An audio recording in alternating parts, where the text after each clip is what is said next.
What's up, everybody, and welcome to another clip that is committed to giving you the tools to empower yourself.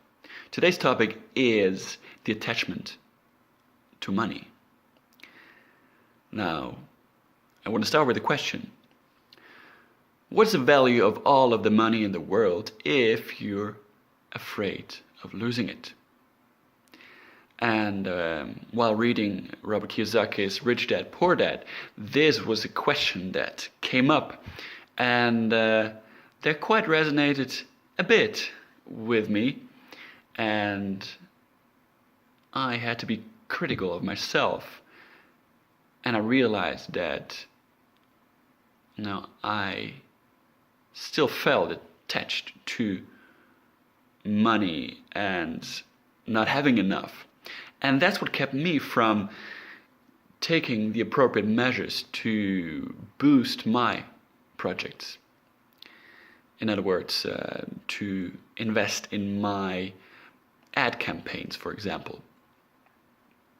Now, when I think about people who really made it, like Henry Ford or Walt Disney, they weren't afraid to take risks, and they weren't afraid to put all of their resources into their project.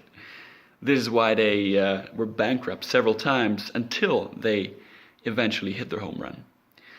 And this also made me think about the time when I met Nicholas Refn. He's a Danish director, and he talked quite a bit about his life and his path to success, if you will. And he used to be quite a bit in debt. He owed like 1 million Danish crown or something to a Danish bank, something like that. Anyway, a lot of money.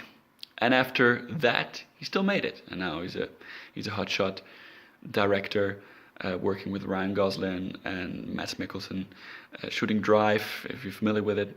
I'm not a big fan of his movies, but I'm a big fan of his philosophy.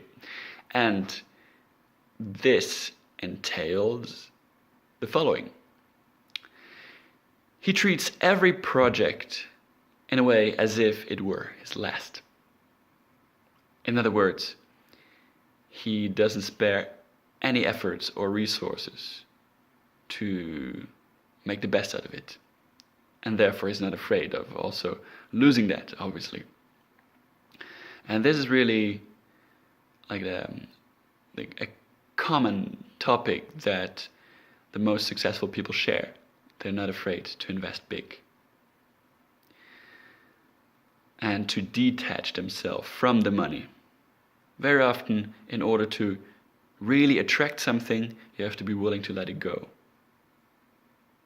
Like when you love your child, you want the best for your child, at some point you have to trust in the process and fully trust your child as well, and let go of the control.